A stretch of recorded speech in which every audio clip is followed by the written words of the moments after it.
Dave, sometimes a technician will go into the house and a customer will say there's a gas leak, or they smell gas, or there'll be times where he'll replace a valve and he just wants to make sure that there isn't any gas leaking. What do you recommend he does? Frank, the best way to check for a leak would be with dishwashing detergent or soap solution of some sort. And let's say you have just replaced this regulator, for example, and you want to check to be sure you don't have any leaks.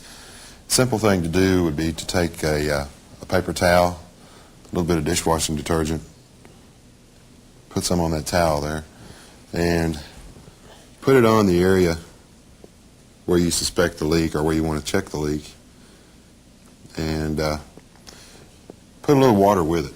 And what we want to do is work that soap into a lather.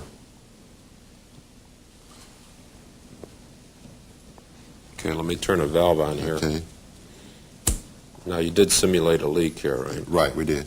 Okay, there we go. It's And, starting to bubble already. You just sit back for a moment and watch for bubble formations. You can see this one's forming small bubbles. It didn't take long for that one to surface.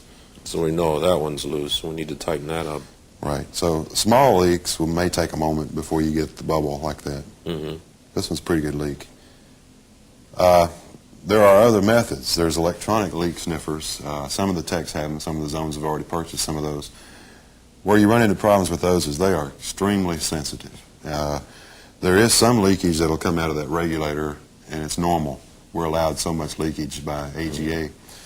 So that minute amount of leakage could set that electronic sniffer off, show that you have a leak when you have a leak, but it's acceptable by our standards. So if you use an electronic leak checker, you should make sure you read the manual and understand how the thing works before you go in there and start looking for leaks. Right. Some of them require you to heat the meter up before you use it, bring it up to room temp. So, read the instructions first. That'll be the best thing to do. All right, well, let me turn this off before we get killed here with gas. There you go. Now.